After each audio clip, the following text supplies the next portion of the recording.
Sure, I'm ready. Okay, so I know from King and Jasmine that you are British-born Australian citizen, actually, right? So for the Anglosphere, this topic, I would like to hear your opinions. So first, could you make a brief introduction of this concept? What is Anglosphere actually? Okay. Well, first of all, thank you for the opportunity, and I will give a very brief introduction of myself and why some people think I may have the credibility to speak about the Anglosphere. I was born in the UK and I lived there until I was 28. During that period of time, my last 10 years in the UK, I was a serving police officer. And so I have a bit of background in criminal law and that kind of thing, and certainly in civil disputes. So I was involved in that. Then when I was 28, I moved to live in Australia and I stayed there for 18 years. And having been in Australia for 18 years, I started my career at the bottom of the rung as a security officer and finished off as a general manager of I would call them a conglomerate, certainly a global, international, multinational organization. I was one of their general managers. And so after 18 years there, I was made redundant and decided that I'd had enough of the corporate life and wanted to kind of do a little bit of something for myself. So I decided to travel. And I came to China 17 years ago with a view to spending just 1 year here, getting a bit of experience, and then teaching and traveling around the world for the last 20 or so years of my working life. It didn't quite work out that way because I stayed in China, then I studied in China, and now I have a master's degree in cross-cultural change management. So with that background of my adult life, I've lived in the UK, I've lived in Australia, and I am living in China. And I've got extensive periods in each one of those countries. I think it gives me a little bit of credibility when people ask me what's the difference between, or what are the commonalities between them. So the Anglosphere, in my opinion, this is an opinion, there's not really a definition of what the Anglosphere is. It goes back more than 1,000 years, and it's an Anglo-Saxon thing. The Anglo-Saxons came from Europe and they effectively took over what was a bunch of kingdoms in what we now know as the United Kingdom. And those kingdoms, the people of those kingdoms, the Britons, were forced out into places like Scotland and Wales, the boundary areas. And so we've got this historical cultural thing with the Anglo-Saxons coming from Europe. Of course, they're white, they're invaders, they're colonizers, and that's what they did 1,000 and plus years ago. Shortly after the Romans left the UK, there was a period of invasion, and for about 1,000 years, the UK was invaded. The last big invasion in the UK was 1066, where the French invaded and took over. Consequently, we have a lot of French words in our language. So you'd think there'd be some commonalities between the French and the English, but there really isn't. The problem is that the French took over and they subjugated and pushed the Brits and the Anglo-Saxons into serfdom, almost slavery. And so when they did resurge 400 or 500 years later, they went off on their own rampages and they went off and colonized places like America, or North America as it was then. It wasn't even called North America, it was the colonies of the Americas. North America, Canada, parts of the West Indies. They went the other direction into South Africa and those kinds of places. And the Anglosphere is, in my opinion, defined between what were settled and what were colonized countries. So they colonized South Africa, but the Brits didn't really settle in there. They colonized America, but they did settle North America and America. So Canada and many of the West Indies. There's places like Hong Kong and India where they colonized, but they did settle, of course, but they didn't try and turn those countries, because they're already heavily populated, into their own images. Whereas Australia, New Zealand, Canada, and America are all kind of built in the image of the Anglo-Saxon ideas. So some people would say it's all about democracy and its ideology. I disagree. It's culturally, historically Anglo-Saxon in its way of forming what people call the Anglosphere. That's my opinion. If it wasn't that, West Indian islands, Pacific islands, even India would be part of the Anglosphere, because they do speak English, they do have democracy. The difference is they don't have white skins, they are not colonialist in their nature, they have been colonized. And the 4 or 5 countries, what we know is the Five Eyes, the UK, Canada, Australia, New Zealand, these countries are all Anglo-Saxon settled colonies as opposed to colonies that people lived in. They were settled and became images of the other, the historical country. Now, America might argue with that and say, oh, we kicked them out in the 1770s. Well, yes, they did, but from 1812 to 1815, there was a bit of a rift, but from 1815 onwards, Britain and America have had what they call this special relationship. They are the closest of 2 countries. And right now that's quite tense because Boris Johnson, who is actually in America right now, as is Scott Morrison from Australia, these people are in America right now, but they're not getting what they wanted, which is free trade agreements. The Americans are becoming more insular. America is not entering into international agreements right now. In fact, they're pulling out of them. So there's a very interesting situation going on. The white Anglo-Saxon colonialist culture, in my opinion, is what makes up the Anglosphere, as opposed to all of the former British colonies. As you mentioned there is a historical and cultural bond in this Anglosphere. So what characteristics does it bear, that is culture or history bear? What characteristics? Yes. Effectively, the characteristics of mostly being white, mostly being Anglo-Saxons. Now, people in America would say we're not Anglo-Saxons, but effectively they are. Because where do Anglo-Saxons come from? The Anglo-Saxons came from Northern Europe originally. They came from France originally. And this is what's colonized and made up most of America. Now, they'll argue that they've got Italians and they've got Greeks and they've got all of these different things, but they still have what is fundamentally an English system. Their republic is set up in a similar way to the British monarchy. So the president is the equivalent of the Queen and so on. They've got the 2 houses, the Westminster system of governance. And I think that's the characteristics that we're looking for if we want to identify what's an Anglosphere country and what is another country. So the Anglosphere is a word that's only really recently been produced as being politically important. And I think probably much more so in the last week or 2 than it has been in the previous times. Five Eyes is definitely an Anglosphere. The English language is the commonality, but the white colonial settler into those countries, which are mirror images of the British monarchical system of a few hundred years ago. Now, of course, they've all developed into their own unique personalities, but this is their history, traces back to a period in time 200, 300, and even 400 years ago, where those countries were being colonized and settled by white Anglo-Saxon British people. And the Anglosphere actually has existed for a long, long time, as you mentioned. And you have also mentioned the Five Eyes, which is a manifestation of this Anglosphere in today's world. So besides Five Eyes, is there any other like alliance or any other cooperation in the world?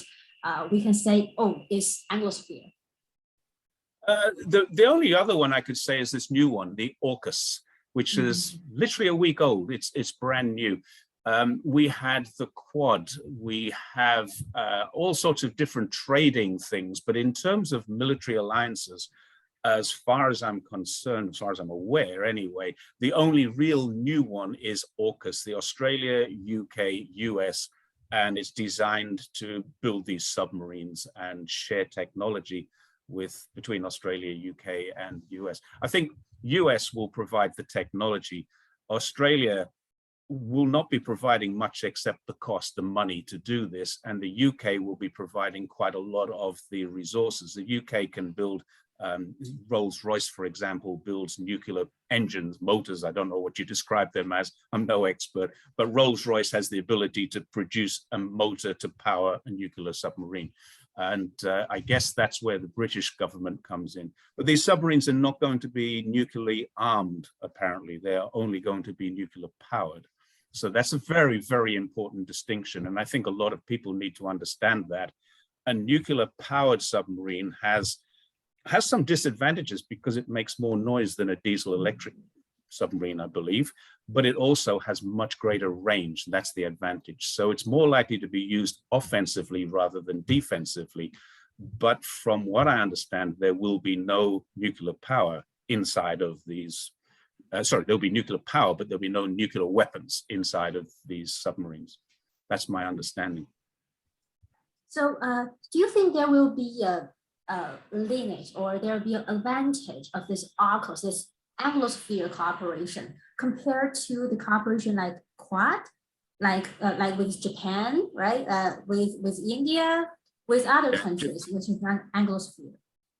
Yeah, Japan, India, Australia, and America were the Quad, and probably will continue to remain so. I don't see that Japan and India will see this as much of a threat to their relationship, but the Five Eyes might. For example, New Zealand has already come out and said, we do not approve of nuclear weapons, nuclear power. We will not allow these ships into our waters. So that puts them out. In terms of the Five Eyes, UK, Australia, and US are still there. New Zealand are now out, and Canada have been pushed to one side as, I guess, relatively unimportant in this field. Now, I'm not sure of the reason, or whether they're happy about that, or whether they just say, oh, it's submarines, so it's nothing to do with us, or whether they might think, well, hang on, we've got a lot of importance with the French. And the biggest thing is probably the NATO alliance, because the NATO alliance, which is a lot of European countries as well, North Atlantic Treaty Organizations, mostly European countries, the NATO alliance is now at risk. And I think I see that as a big problem. The French are very, very angry with the Australians. The French were angry with the Americans, but I think they've kind of accepted the Americans had a reason for doing this. The issue with France and Australia is that Australia didn't tell France. Up until a week ago, they were telling France everything was going smoothly. Now, there were issues, there were overruns, there were budget overruns, there were delays. Yes, and here's the reason for that. A few years ago, Australia decided it wanted to build new submarines. The Australian government have a no nuclear policy. The no nuclear policy meant that when they went out to tender for these submarines, one of the tenderers was Naval, the French company. They build nuclear power submarines. They won the contract. The contract, basically, if you can imagine a conversation that goes something like this: we want your submarines, but we want them to be conventionally powered. They said, oh, no. We build nuclear power.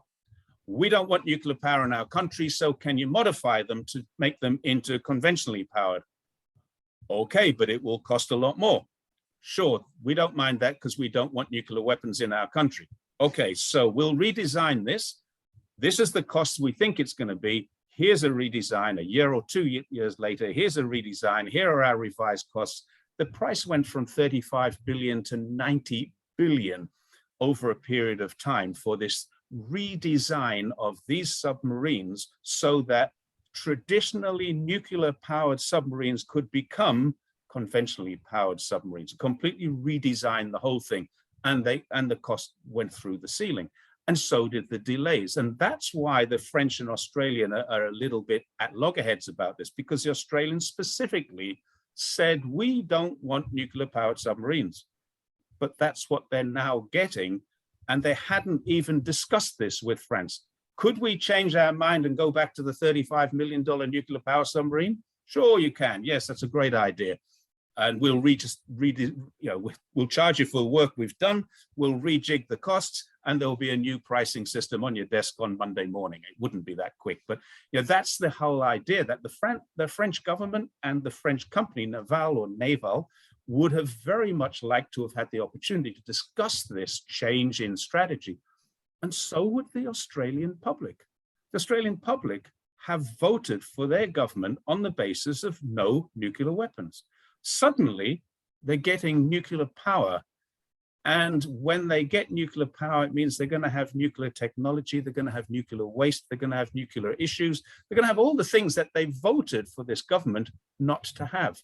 So Scott Morrison has gone ahead with this one decision, which the Australian people probably will say, no, that's not the right decision. We don't want that.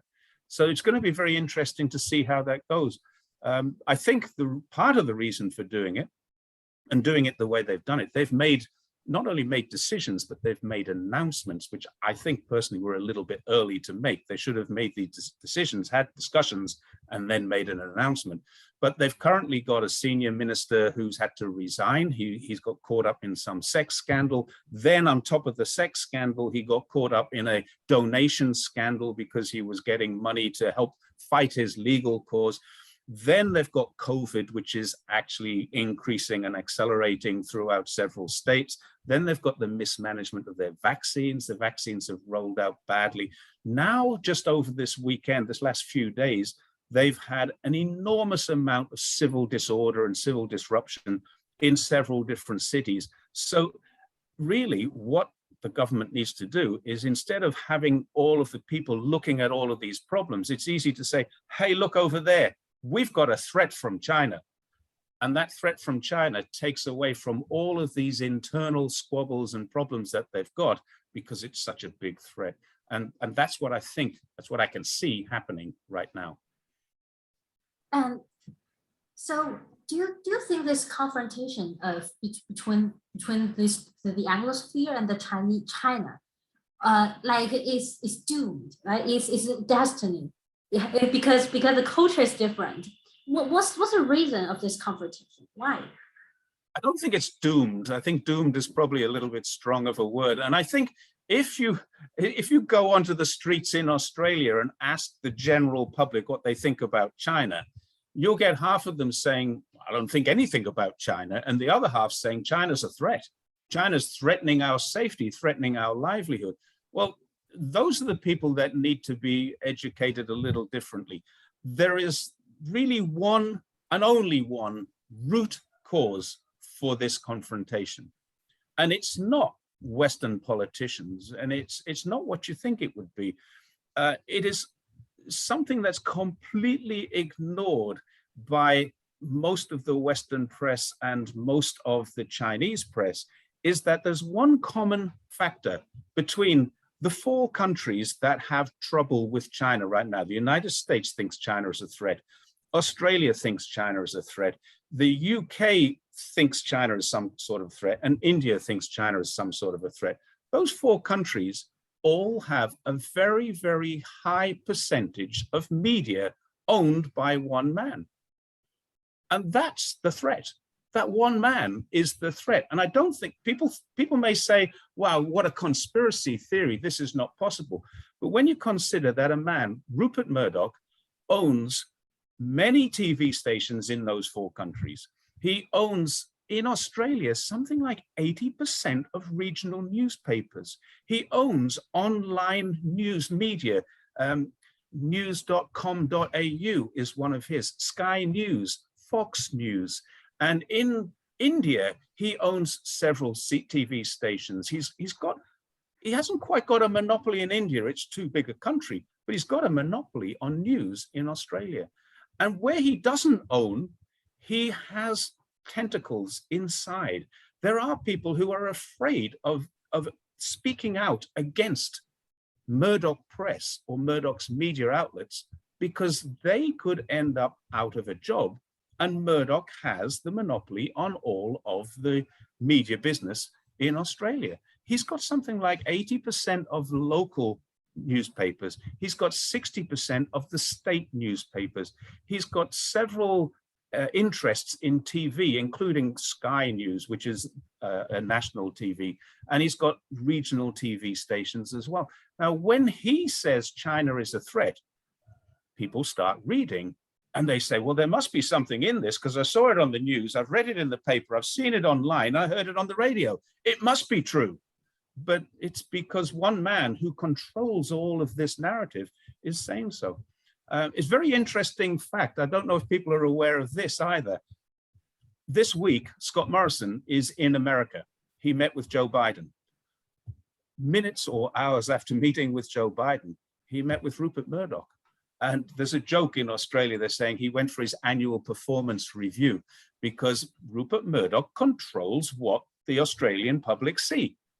Very much so. I mean, you can't deny that fact. So the four countries that seem to have a problem with China's threatening, China's expansion, China's military, when you come to China and see what happens in China, you see none of this is true. China does have a good military, has a brilliant military. They love showing it off.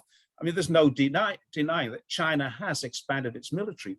But when you look at why they've done that, go back 100 years and see what happened 100 years ago, and look at what's happening now. The American military have got aircraft carriers. They've got something like 400 bases in Asia. They've got tens of thousands, probably hundreds of thousands of troops, airmen, sailors, all in the Chinese region. They've got something like 40 to 70 ships at any given time in the South China Sea. This is not the West American Sea. This is the South China Sea. So you can understand why China wants to expand its military. It wants to protect itself. There is no evidence anywhere that China is expansionist in its military designs. There's no, when was the last time China invaded a country? They did send volunteers across to North Korea. They did have a problem in 1979. Most people who are reading these papers weren't even born when that happened. There is no evidence to suggest that China is a military threat to anyone. Yet if you ask somebody in the street, half of them don't care because they don't read the papers, and the other half who do read the papers all think that China is a threat. So you want to know what's the root cause of this confrontation? One man who is directing his news, and it's a well-known and well-documented fact that he doesn't like China. He had some problems with China. He lost a lot of money when he came to Hong Kong. He invested in Star TV. He invested in the South China Morning Post. He invested a lot of money, and he even met and married a Chinese lady. Now, that didn't end well for him, and so none of the business plans came to fruition. He lost money selling the South China Morning Post. He had to split up Star TV and go off to Indonesia and India with the remnants of it. So that's how he got into the Indian market when the Chinese market wasn't available to him. So he obviously dislikes China. He has a reason to dislike China.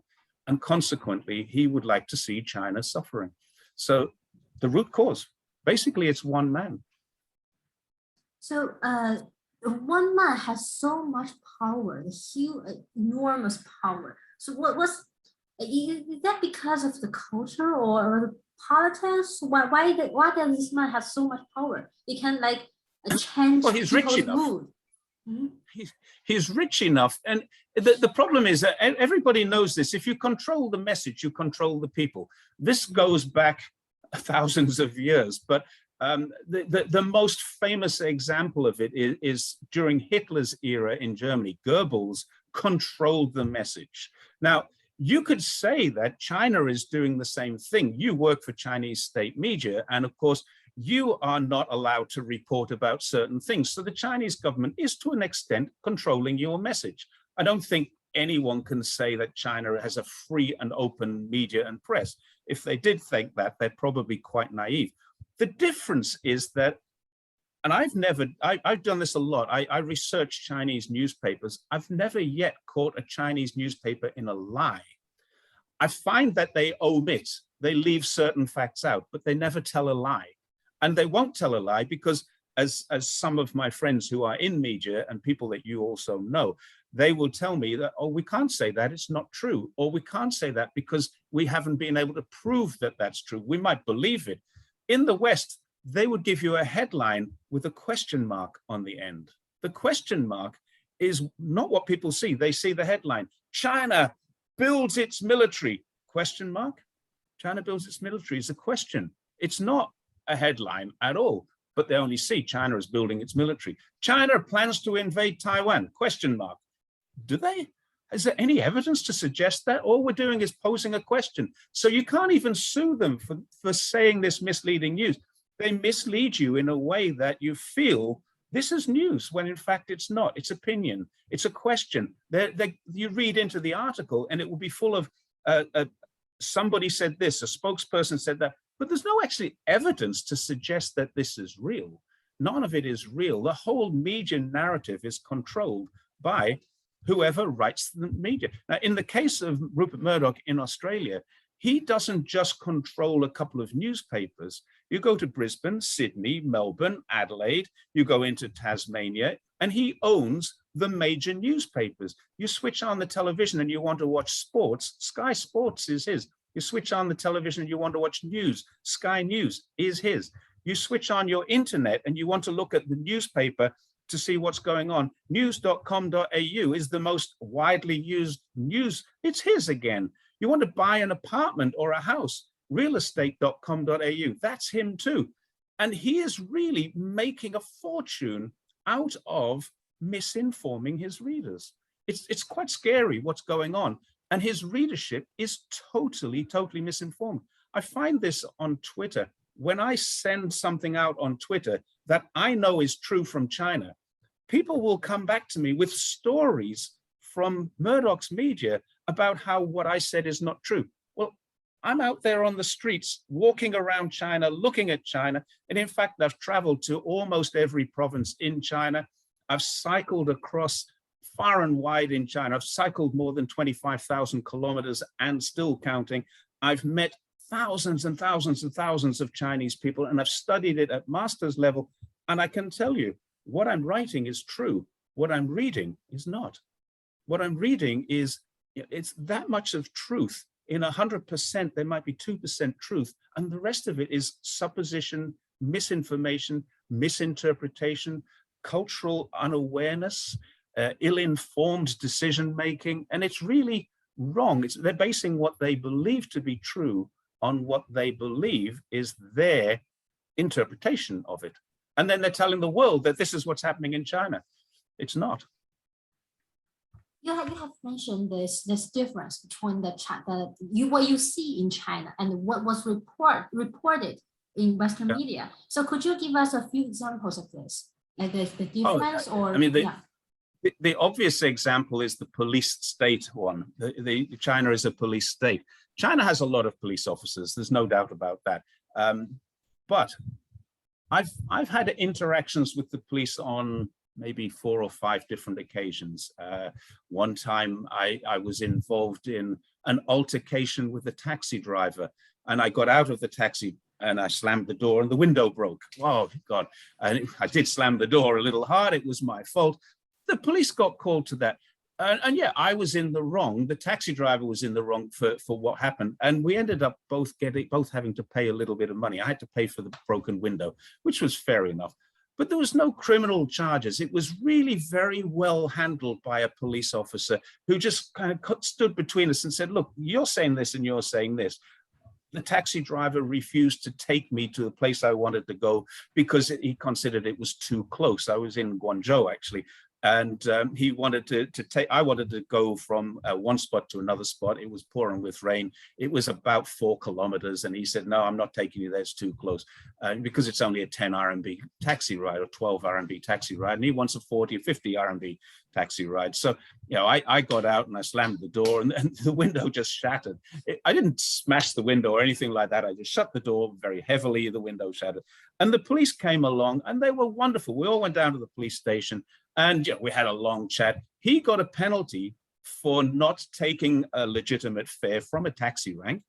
And I got told I have to pay for the broken window. They made a phone call to a window shop and how much is this going to cost? $240. $250. Here you go. Sorry for the trouble. And that was the end of the matter. Another friend of mine had an overstay, an accidental overstay on his visa. He got taken down to the police station because he went to renew his visa. And this was because of COVID. He had a 90-day visa and it was automatically renewed.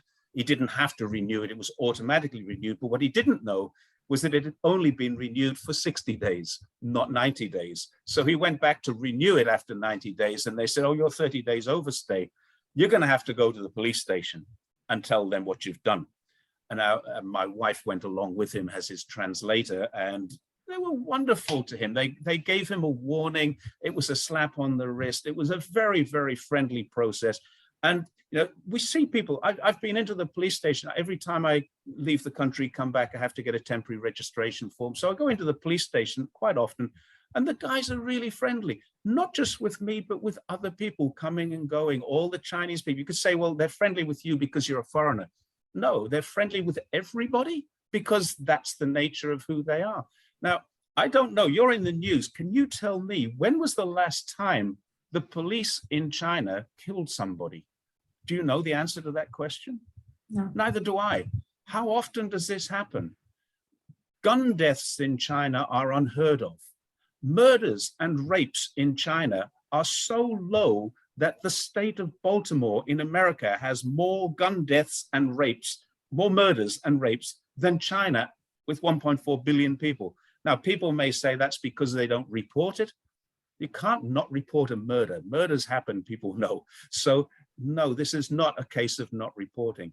That you walk around the streets, there is no criminal damage. There is no graffiti.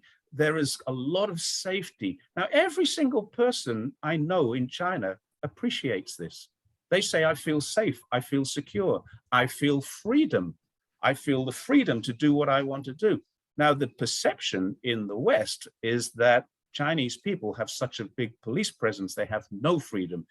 I think that Westerners seem to think that you are walking around with this great weight of oppression on your back and can't wait to be rescued from this evil government that actually has 95.5% popularity or satisfaction rating, according to Western research, not Chinese research. So you have a very, very popular government that is being supported by the people. Your government is the people, or your government are the people. So do you have democracy? I think you have a greater sense of democracy, which is your government looking after your people because your people choose them to look after them. Rather than vote for them, they allow this to happen. Now, if the Chinese people, 1.4 billion people, didn't like your government, what would then happen? We'd have another revolution. It would be very quick. It would be another revolution. There might be a war, the civil war. But if 1.4 billion people didn't like the 90 million people who are in the Communist Party, then I'm quite sure there would be a very quick revolution. It would be done. But there is absolutely no need for that because the people in China love what they're doing. They love what they're getting. Every single year is better than the year before right now. So I don't see, that's the biggest misconception. If you want to talk about how culturally unaware Westerners are about China, the biggest misconception is the freedoms in China. We can live a very comfortable, very happy, very normal life in China.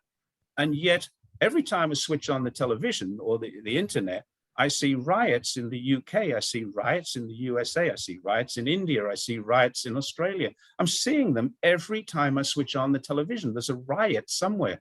I haven't seen a riot in China. Now, people can say, you won't see a riot because of the police state. And I say, no, you won't see a riot because people don't need to riot.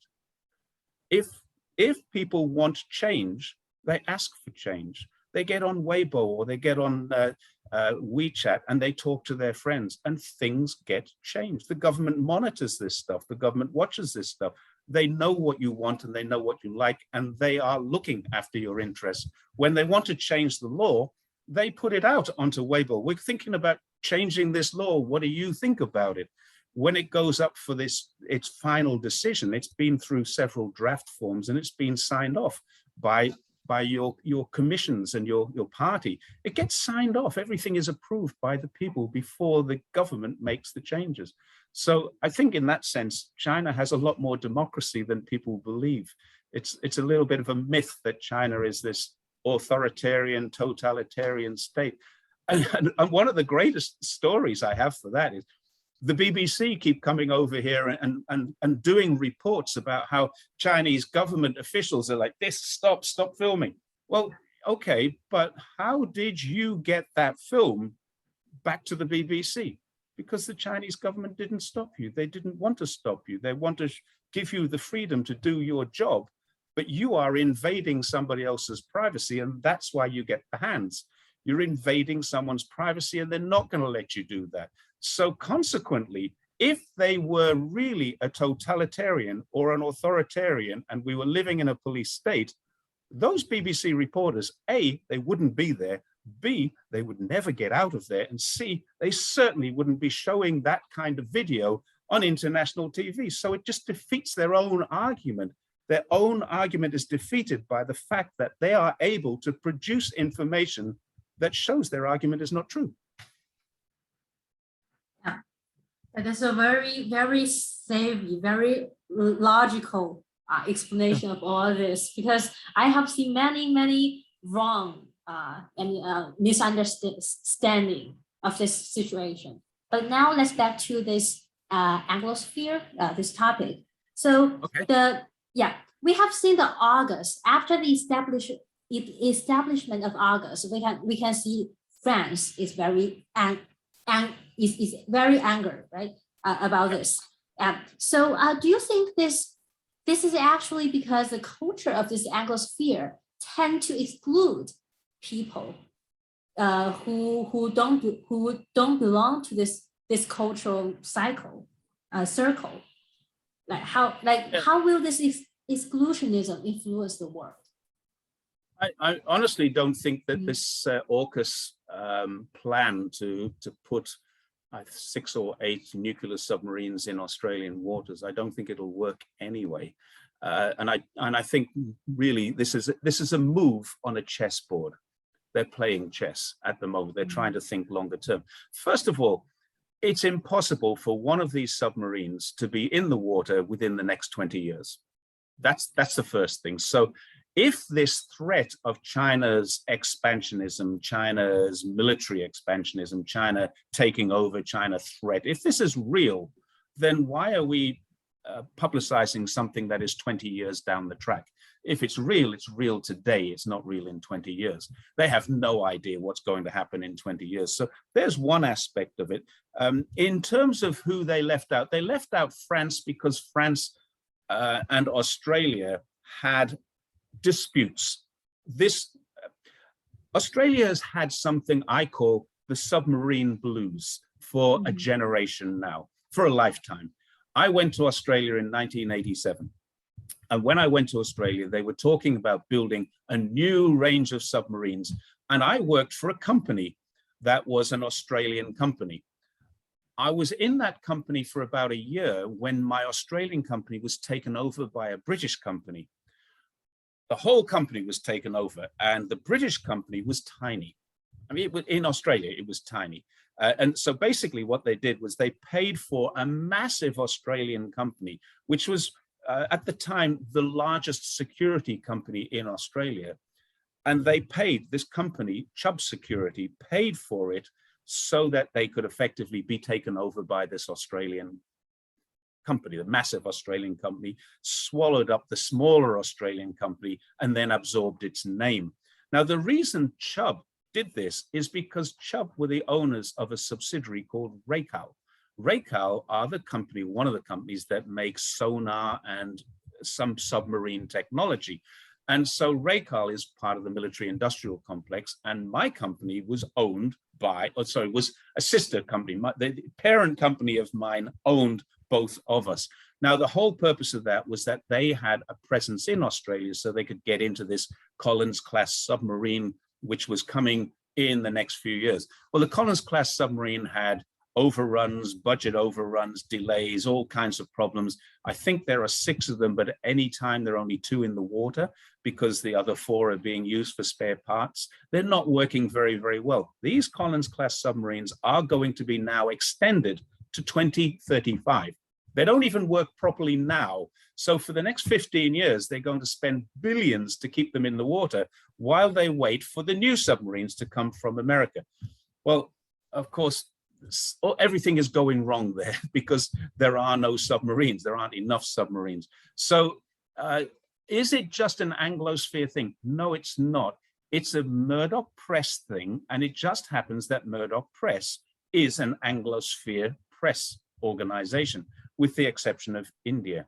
They do have a TV presence in Indonesia as well, so we can expect some Indonesian feedback.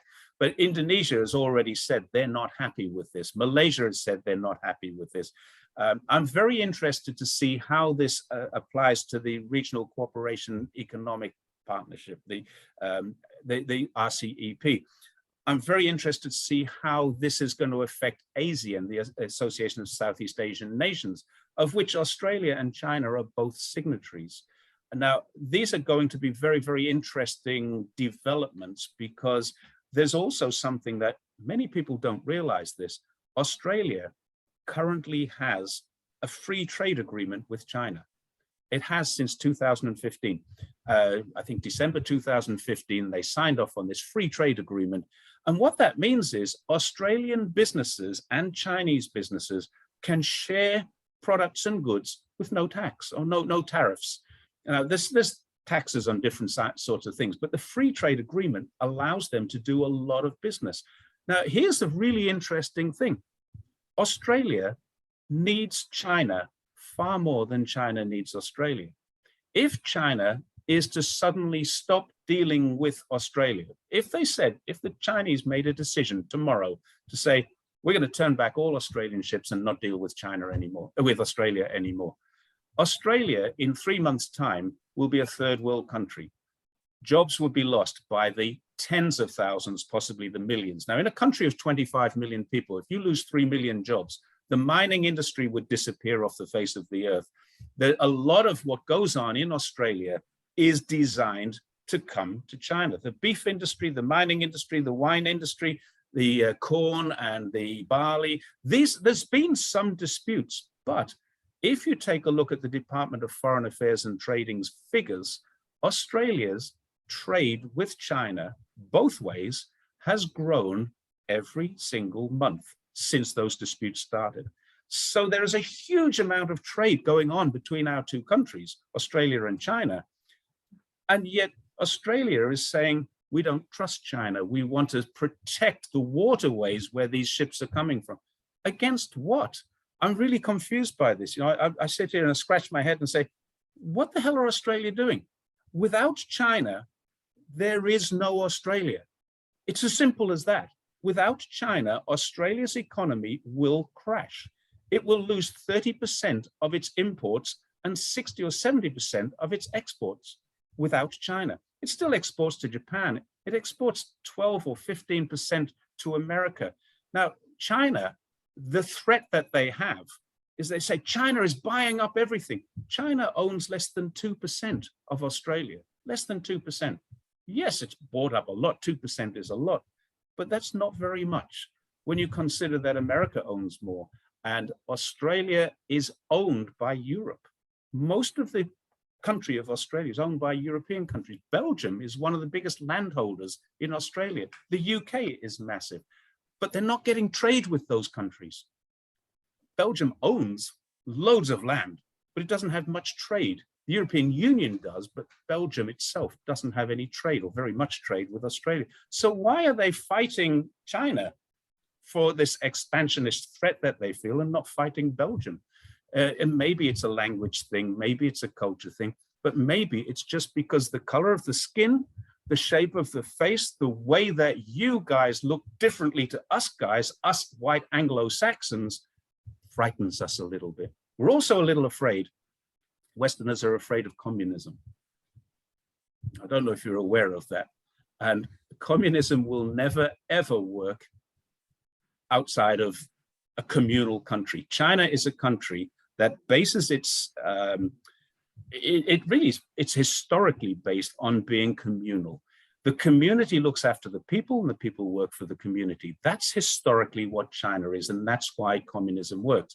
America, Australia, these are colonial settled lands, the lands of the Wild West where gun rules apply. If you go back 100 years, just 120 years in America, they were still shooting the locals because the locals were their threat. Now they've got rid of enough of the locals that they're no longer a threat. They can start putting together a rule of law the way they want the rule of law to be. So they're terribly afraid of something which will never work. You cannot impose communism on a country that is individualistic in nature. And that's the biggest cultural fear that I think Westerners have. The McCarthyism of the 50s to stop communism.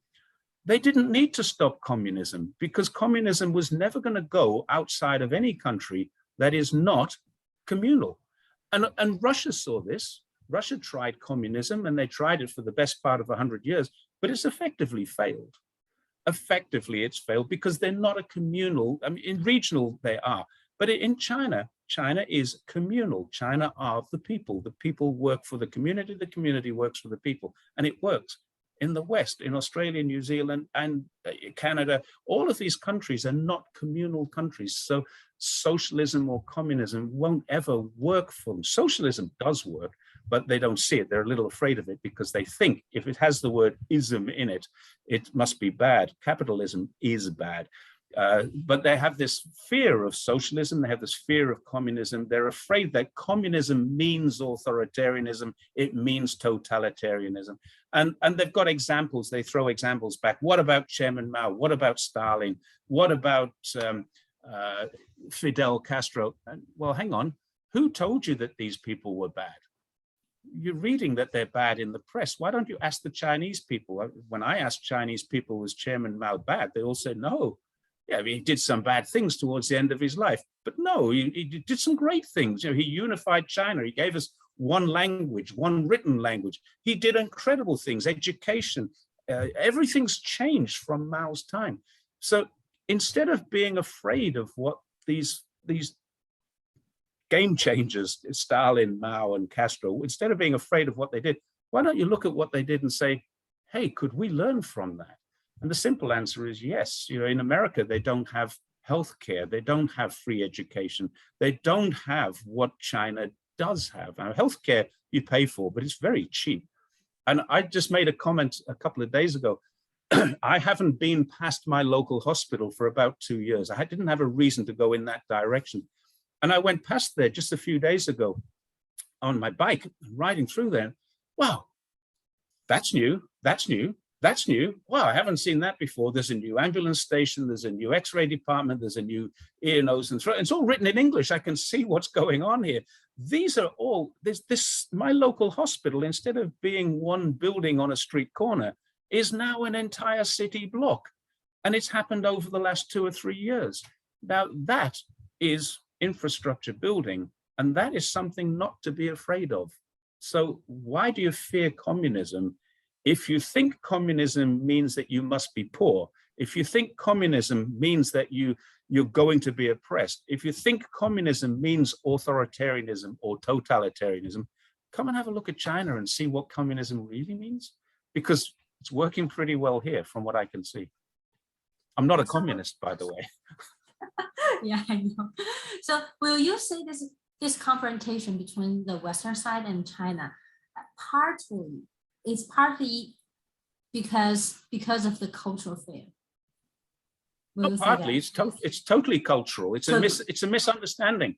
It's an application of a Western thought process into a Chinese mind. I don't like wearing a mask. Why should I wear a mask? You're taking away my freedoms. What do Chinese people think? Well, it makes sense to wear a mask. My government thinks I should, so I will. These are two completely different mindsets. If one person says, I don't want to do this because it takes away my freedom, then they can't impose that will on someone else because that's taking away their freedom. So when a Westerner stands in front of a camera and says, I won't wear a mask because I have trouble breathing when I'm wearing a mask, Chinese person would say, don't you have more trouble breathing when you're dying of COVID? That makes sense to me. I won't wear a mask because it gives me acne. It gives me the spots around the mouth. Would you not rather have acne, or would you rather have deflated lungs? I don't know which is better, but I choose, the choice I choose is to follow what the Chinese government says. The Chinese government says wear a mask when you're here, wear a mask when you're there. The Chinese government says don't go here because there's an outbreak, so we're keeping it down to zero tolerance of COVID. And to me, that makes absolute sense. And to Chinese people, it makes absolute sense. When it first started, I remember a few people, including myself, saying, wow, this is over the top. This is unnecessary. After a few weeks of it, we started to see people, lots of people dying, not just in China, but all around the world. There's people dying of this. And hang on, this is not such a bad thing. And I've actually left them up on my Facebook. When I was locked down back in February of last year, when I was locked down, I was writing stuff on my Facebook, and I've left them there.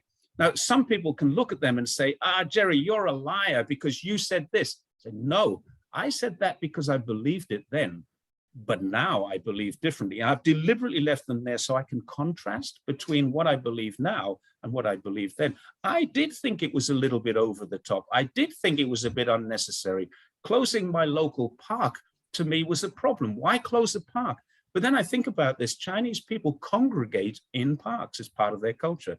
So if you close the park, they can't congregate. There's nowhere to go, so they stay home. That was what they were doing. This story about, you remember all the horror stories in Western news, they're welding people into their buildings. No, they weren't.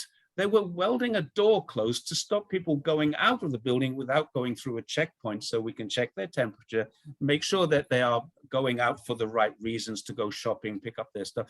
They're not welding people into apartments. They're just funneling them through a checkpoint so they can make sure everyone is all right. It's for the benefit of the majority. And in China, we're a crowded country. Our cities are pretty crowded.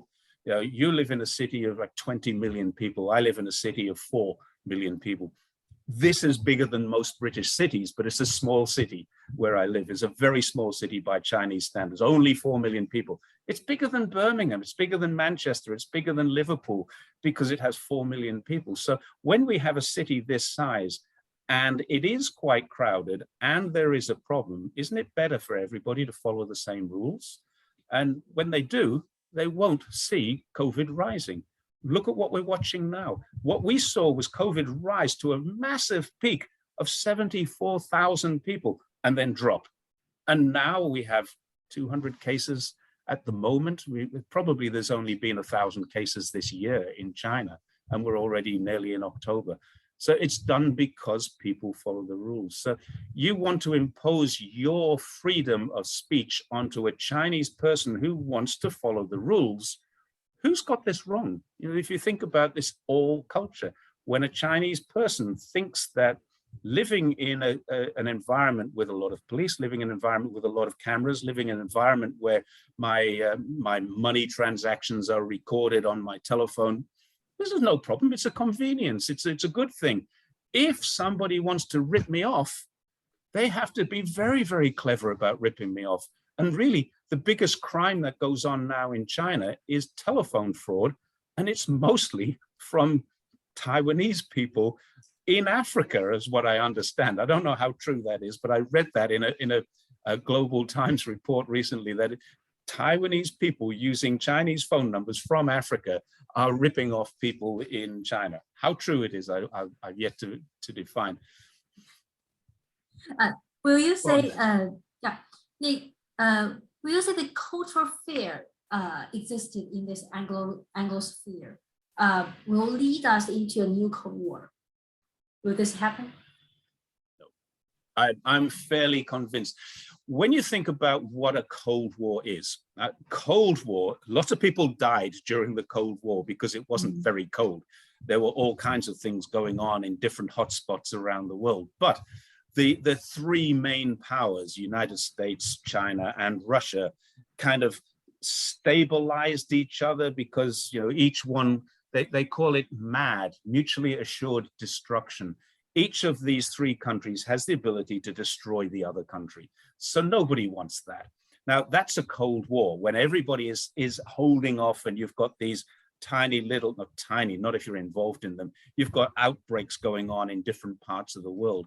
Now, it's for a Cold War to happen, we might be back into a situation where countries like Korea would be at war because America can have a proxy war using Korea and North Korea against, that's America versus China. North and South Vietnam was really America versus China. This was Cold War. This was the mentality of it. And there's nothing cold about that. I don't think so. First of all, who would want it? Who would want a war? What's the first thing that suffers, apart from truth? We always lose truth when there's a war, but what's the first thing that suffers during a war? Is trade. How much trade does America do with China? It's in the hundreds of billions each year. So let's stop that if there's a war. Now, what does China give to America that America needs?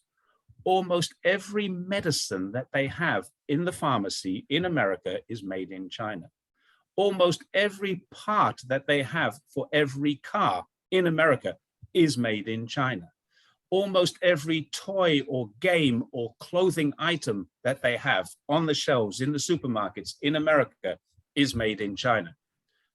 And they have this system called just-in-time management. So they're bringing in container loads all the time. So there's always just enough to keep going until the next container load comes in. Now, if there is a Cold War, what's China going to do? They're going to just say, well, hang on, why are we sending goods to America? Let's bring those goods back here. So all the ships in the ocean would just turn around and head back to China. What will happen in America when they can't get medicine? Now, remembering that America has a massive painkiller drug problem.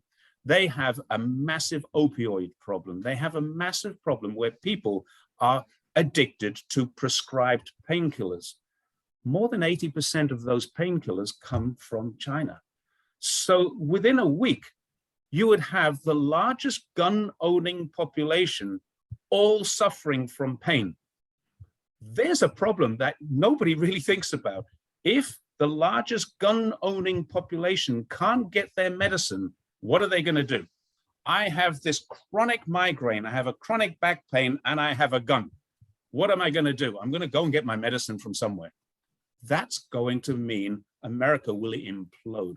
Australia, not quite so bad. They don't have the gun problem, but they do have a massive export issue into China. If there's a Cold War, China just says, we don't want to buy any more of your coal. Yes, it will impact on China. Yes, every one of these things will impact heavily on China. Trade suffers massively. There will be austerity. There will be problems. There'll be shortages in China. Probably not so much shortages of things to buy, but shortages of money with which to buy those things. There's going to be massive problems. But China is better equipped to handle that. Most Chinese people have savings. When COVID hit and people couldn't go to work for 3 months, they didn't need handouts from the government because they went home and they stayed with their family. They've got their farms and their gardens and they're growing things. Now, not everybody, but a lot of Chinese people were fairly okay with locking down for 2 or 3 months. It wasn't a bad thing. It wasn't a good thing either, but it wasn't necessarily the end of our lives. We didn't suffer mental trauma from it. We just got on with our lives. In America, you lock them down, they don't grow anything. No one's a garden farmer. Very few people are garden farmers. They don't have any ability to cook from nature, which most Chinese people can do. They just go out and find stuff to eat. There's the fruit on the trees and there's potatoes in the fields or whatever. So they can still eat. So China would go back to the 1960s in terms of economy in a Cold War, but they wouldn't have a problem surviving that. Whereas America and Australia would. Australia would be, its economy would be devastated. The UK already has a devastated economy. There's no gas in the cars. There's no food on the shelves. There's no drivers. Apparently, there's no shortage of any of these things. There's just no drivers because all the drivers were Europeans. And now they've gone into Brexit. They've got not enough people to move things around. There's not enough people working in the supermarkets and the stores to get in their wholesale and logistics systems to get everything back on the shelves. So I'm seeing reports of no gas in the petrol stations, or no fuel in the petrol stations, no bread on the shelves in the supermarkets, no toilet paper again. And these things, people are obviously worried about this. And that's without a Cold War. What happens if there is a Cold War and then there's nothing coming from China? So no, I don't believe there will be a Cold War. I don't believe that this will ever boil down to anything other than moves on a chessboard. the political elite in all three countries involved in this Anglophone or Anglosphere, all three countries, the political elite all have problems. There's another problem in that in all three countries, there is no viable opposition.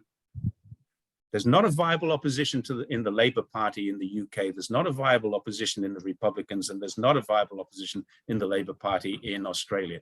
The viable opposition is all being decimated because every time anybody who is potentially going to be a good leader for a country, if they are not pro-Murdoch's press, they're decimated. They're killed in the political spectrum. Their careers are over. Now, I often wonder, Christian Porter, who is a former Attorney General, a frontbencher, very important minister, and suddenly a story came out about him raping someone when he was 17. I think he's now in his 40s. Now, why did this suddenly come out now? Now, I don't know if it's true or not true. The police haven't investigated it. The person who was involved in the rape is now dead. She committed suicide. Now, did it really happen? Possibly, possibly not. I don't know. Nobody will ever know the truth behind this because there are only two people involved. One of them's not saying and the other one has gone now. So why did that suddenly come out? Because he was a guy who had the potential to lead the party in the future, but he didn't fit the Murdoch mold. And that is devastatingly obvious. Anytime anybody comes up as being a potential candidate to lead one of these three countries and they are good, then they're destroyed, politically destroyed or socially destroyed. And that's happening all too often. Take a look at the people in senior positions who've had their careers ruined in the last 20 years, and there's an awful lot of them. Now, take a look at what happens in Xinjiang, take a look at what happens in Hong Kong, take a look at what happens in Taiwan, and you find that the reality that you and I know is very different to the perception that Westerners believe. So if that's true of Xinjiang, Hong Kong, and Taiwan, why wouldn't it be true of the submarines? Why wouldn't it be true of the politicians? Why wouldn't it be true of everyone else? I'm very skeptical of everything I read in the press now, everything, because it all seems to stem down to one man who has control of pretty much everything we read and see, especially in Australia. Do you think the culture of the Anglosphere countries is tend to force their ideas on other people, people of other countries? They will come to let Chinese people to believe in their culture and in their ideology. Do they have this tendency? Yeah, they do have a tendency. It's what America has been trying to do with Venezuela, with Iran, with Cuba. They're sanctioning those countries. It's what the UK. Now, if the UK really, really wanted to allow people to have their form of democracy, how would Hong Kong look today? It would be a very different structure. Hong Kong had no democracy whatsoever under the British. There's a really interesting fact, another fact that not a lot of people know.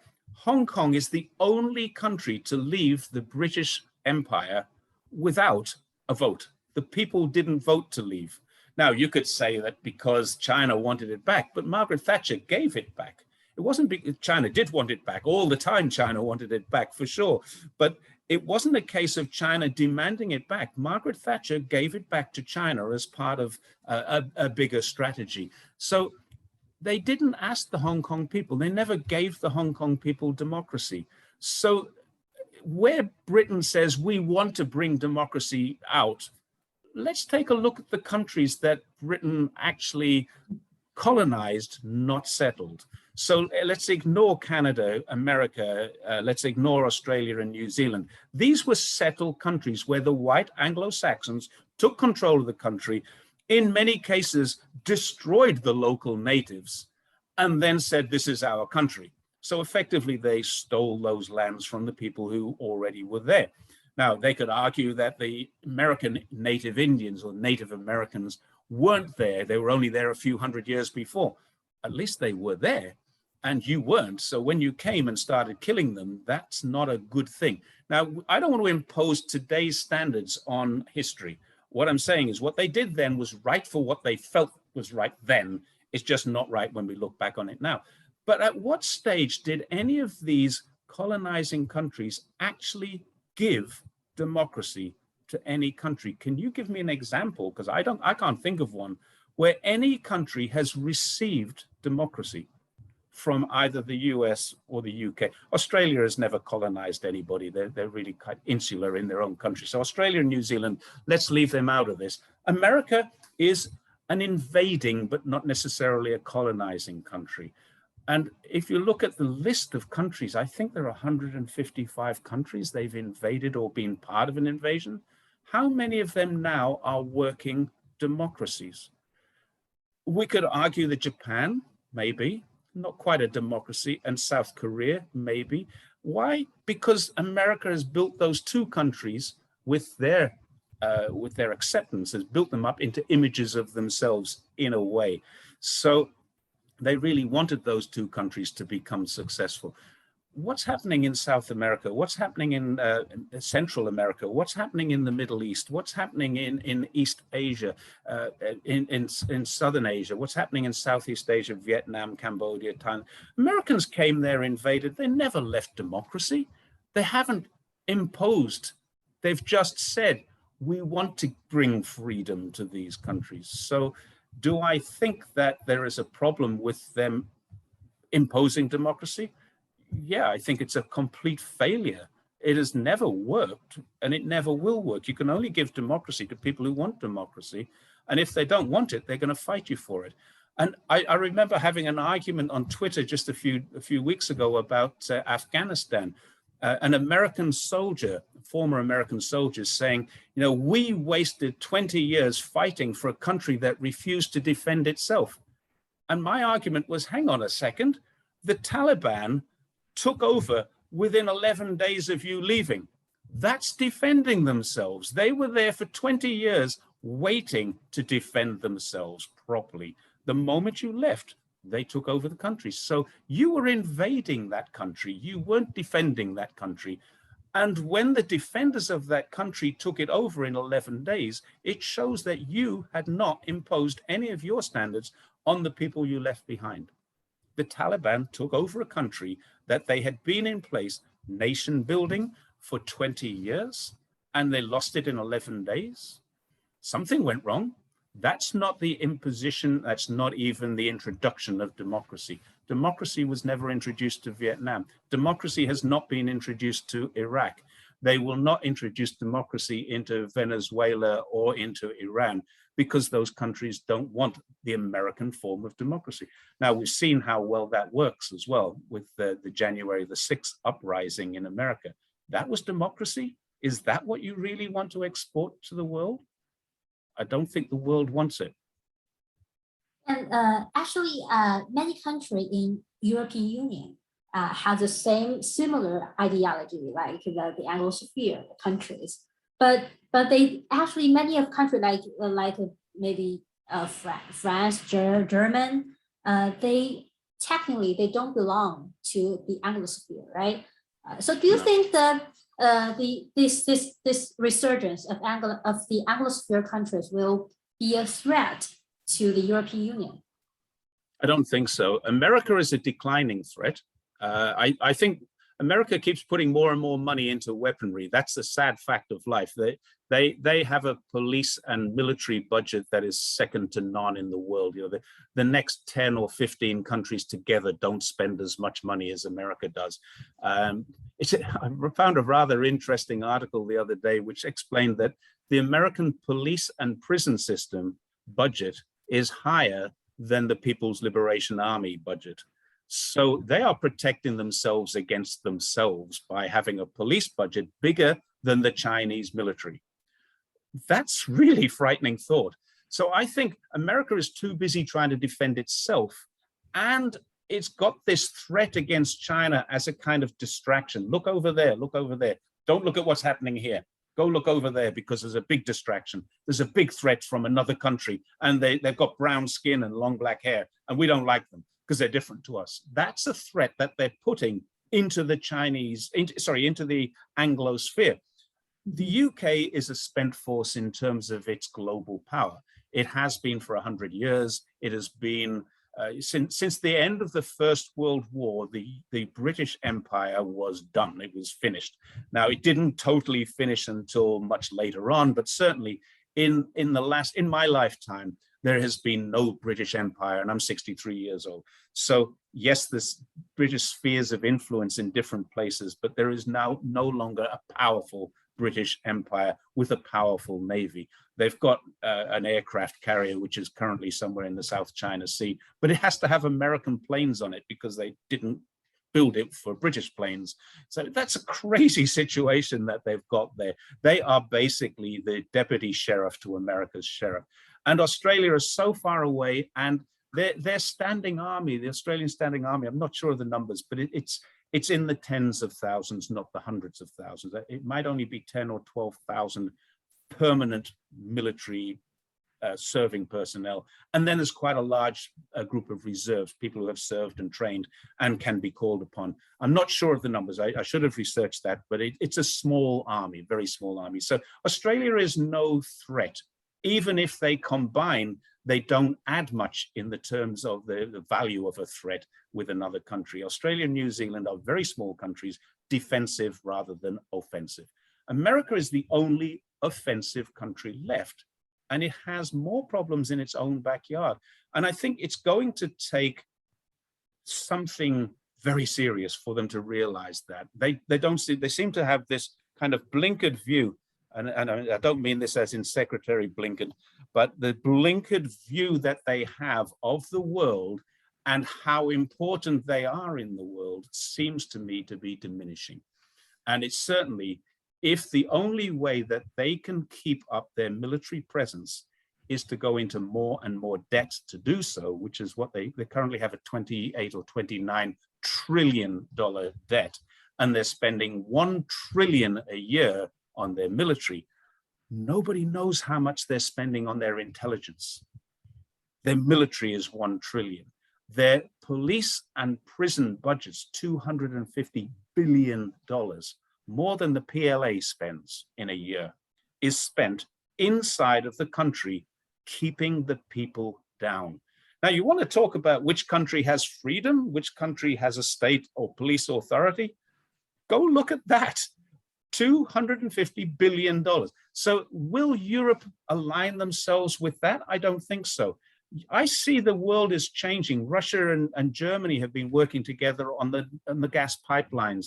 I see that countries in Eastern Europe, the former Yugoslav countries, are now aligning themselves because we can deliver, we Chinese can deliver trains straight into their train stations faster and cheaper than we can deliver them by ship through Europe. So I can see that Eastern Europe is becoming more reliant on and more working with the Chinese. We talk about, there's great schools of thought as why are the Muslim world dealing with China when China is oppressing Muslims in Xinjiang? Well, the Muslim world came and had a look and said, no, they're not. Now, if the Organization of Islamic Community can look at Xinjiang and say, we don't have a problem there, why do American people who've never been there say there is a problem? We've read about it. It must be true. This is the biggest problem that they've got. So people are still dealing with China in a very, very big way. America can sanction all it likes, but it's not going to stop Africa. It's not going to stop South America. It's not going to stop most of Asia dealing with China. So I can't see this developing into either a hot or a cold war. I just see this developing as pieces on a chessboard will be moved around until finally the American queen falls over and the game is over for America. And they have to pull back. They will have to pull back. I don't think America even realizes this. They have a massive Muslim population and they're going to have problems handling that if they don't assimilate properly. They're ostracizing the Muslims all the time, not assimilating the Muslims. France is the same issue. France is going to be a Muslim country rather than a Christian country quite soon. There's going to be more Muslims than there are Christians quite soon. And I think that's not a bad thing, as long as we can work together with different religions, different values, different cultures, because we have proven that we can, except that the white Anglo-Saxons have been trying to take over the world since the time of the Crusades. Go back 1,000 years almost, the Crusades in the 1200s, 1300s. The British and the French worked together in those days because effectively they were one country. The King of France was, the King of Britain was a Frenchman for a long time. The kings of Britain from 1066 until 1200 and something. And then there was a kind of a split apart, and then we had the 100 Years' War and then the Napoleon War. Britain and France have been at war forever. You know, there's not going to be, they've had some alignments and they've had, but there's always going to be an Anglo-Franco division. So I don't think Europe, and part of the reason why Britain and Europe don't get on is because of that. If you take a look at the Germanic side of it, the Germans and the Brits are much closer aligned than the French and the Brits, because even our Queen has German heritage. She comes from a German family. Another thing that a lot of people in China don't know. So with you have kept saying that that it's a chess game, right? If the politicians are playing a chess game. So so since the American or the Anglosphere politicians are playing this chess game, what's the goal? What's the aim of this chess game? Oh, I think they do have a goal. Possibly there's two goals. The first and most important goal is distraction from their own internal problems. That's a very important thing. They need to have a common enemy. And you know, don't get me wrong, China does this too. From time to time, China will have a common enemy in either Japan or 1970s, it was Vietnam. China will do the same thing. This is a global method of distracting from an internal problem to look outside and say, stop looking at us, look over there. So distraction is a common thing. The end goal is very, very simple. America believes it has the #1 spot, and it does. It currently has the #1 spot in terms of capital, in terms of GDP, in terms of military power, in terms of lots of things. It has the #1 spot in the world, and it wants to maintain that. And the only way to maintain that is to make sure that no one else comes up.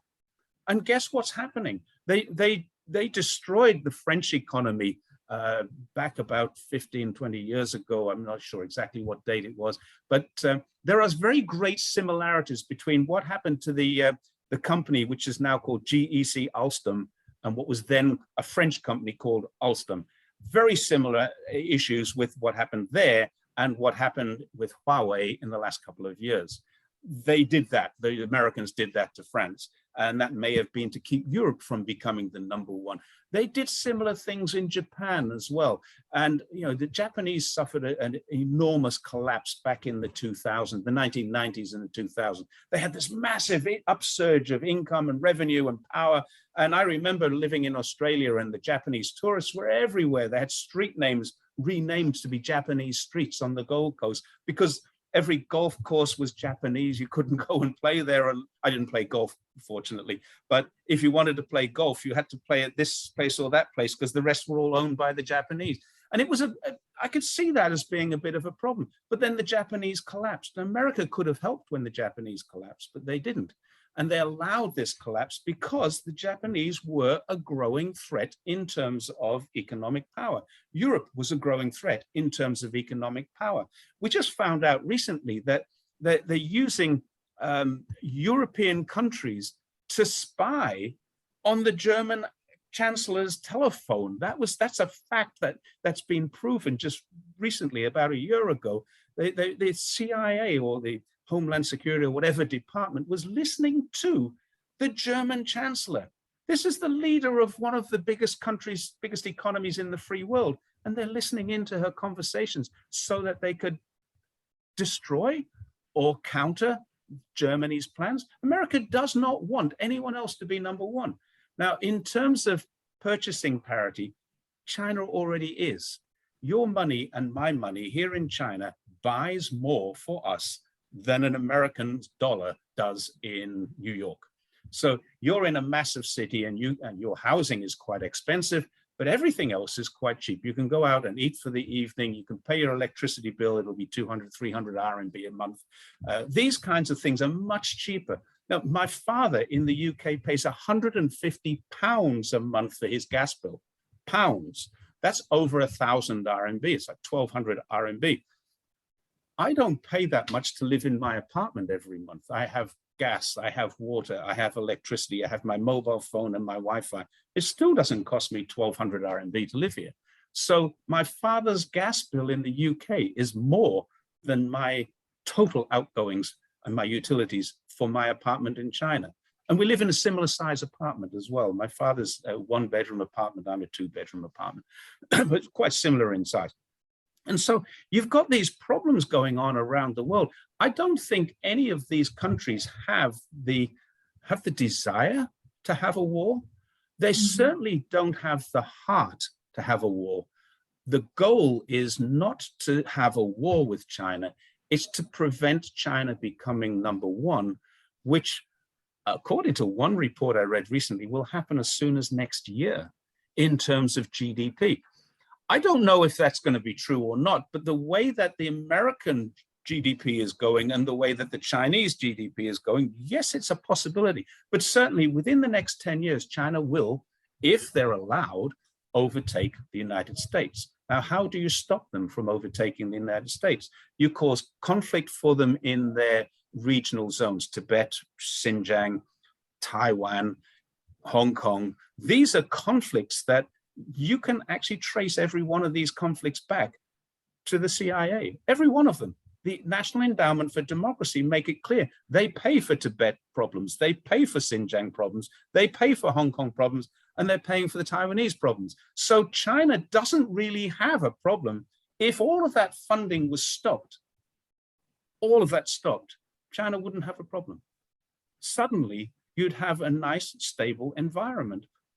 But America wants to keep it unstable in order to deflect from their own problems at home and to keep China underneath them in terms of GDP. They would like nothing more than for China to go back to the 1970s, 1980s, when they were providing very, very cheap goods to America so that the capitalists can make more money and the Chinese people can live the way they lived in the 1980s in a very different environment.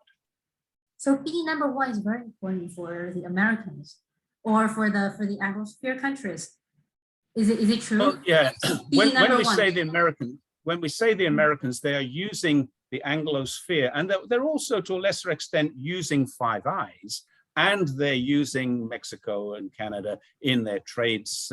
But you know, the trade between America and China is greater than the trade between America and Mexico, their nearest neighbor, and America and Canada, their northern neighbor.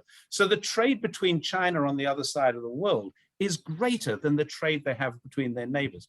Now, that must tell you something about why they don't want a war. What they do want is less trade. They would like to have their own things built at home by American people, earning American money, paying American tax, and getting American. And I would value that. If they spent less than $1 trillion on their weaponry, they could put $500 billion into their infrastructure, reduce their tax burden, reduce all of the costs associated with having people. But you know what that would be called? Socialism. And they don't want that. They don't want socialism, even though it provides a better service for their people. You know, they can't dig their coal out of the ground unless they're paying the guy 50 or 60 US dollars an hour to do it. In China, we can still do that less. In Australia, they're still doing it less. So what the amazing thing was, whenever Australia loses a contract, America seems to pick it up. You know, Californian wines are now very popular because Australian wines are less popular. Barley was an Australian product that was subject to tariffs and some problems. Guess where the barley is coming from now? Coal was a big problem with Australian coal coming into China. It's still coming into China. It hasn't been banned, but lobsters were. So as soon as lobsters were banned for coming in from Australia to China because they didn't have the proper lead-free certification, this was a problem that didn't get into the Australian news. China bans lobster imports. Australia fails to provide lobster lead-free certification. So China says we can't accept this. That's why China banned lobsters, because they might contain lead and you haven't tested them before you sent them to us. That's all it needed, a test. A few $100s it would have cost, and they could have had a shipment of lobsters here the next day. Guess where the lobsters are coming from now? They're coming from Maine in North America. They're coming, the coal is coming from Virginia in America. The barley is coming from Minnesota and Minneapolis and places where they grow barley. America is capitalizing on every single time Australia loses a contract, America picks one up. And they're saying, well, this is part of our agreement. We had an agreement with China during the Trump era. You know, China's going to buy soybeans and barley and things like that. Well, they can't buy from Australia anymore. They're buying from America. So America's not doing Australia any favors at all. Australia is, I mean, the expression we use in English, shooting itself in the foot, but not just shooting itself in the foot, it's shooting itself in both feet. They can't do anything right at the moment because America is telling them, you want to go this way, you should go this way, and then capitalizing on it when China has a dispute with them about it. There's going to be more. It'll happen, and I think it'll happen with things like the ASEAN and the RCEP. I think those two things are going to see Australia sidelined in Asia because they can't align themselves with America and still be in an Asian country. Now, Australia is a white Anglo-Saxon country. They might argue that and say they're not. Up until the 1970s, I think, they had a whites-only policy. You couldn't migrate to Australia unless you were white. So this is the sort of thing, that's only 40 years ago, maybe 50 years ago, they stopped that. So it is culturally a white Anglo-Saxon settler colony. And they are not Asian, but they are part of the Asian region geographically. So the RCEP and ASEAN allows them in there because of their geographical status and because they are resource rich and because they are reasonable people to do business with and because it's mutually beneficial. But if that country wants to align itself with someone on the other side of the world that wants to start wars, then I think Malaysia, Brunei is currently the RCEP chair. Those countries are going to start looking at Australia and saying, hang on, you have to choose. You have to make a choice. And if they make a choice to be Asian, then America deserts them and they lose all of their security and they lose all of their intelligence. They lose a lot of the things that America provides for them.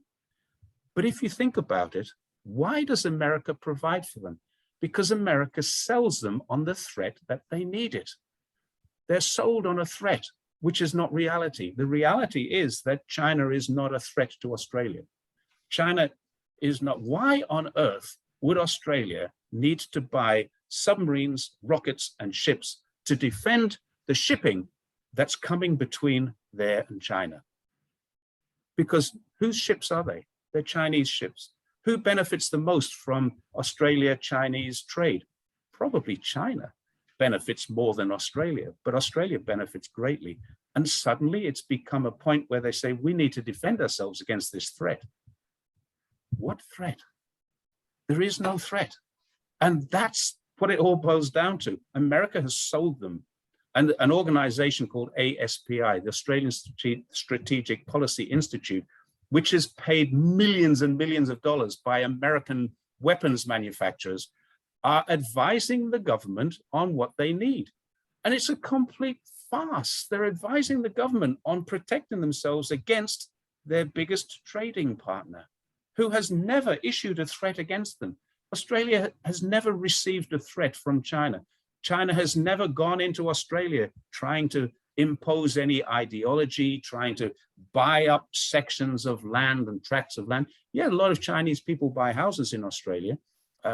Perth on the west coast is on the same time zone here, and it's only about 5 or 6 hours flight from Malaysia and Singapore. So there's a lot of Chinese people living there. Brisbane has a lot of Chinese people. All the cities have a lot of Chinese people, but they're good Chinese people. They're not a military threat to anybody. They're not spies.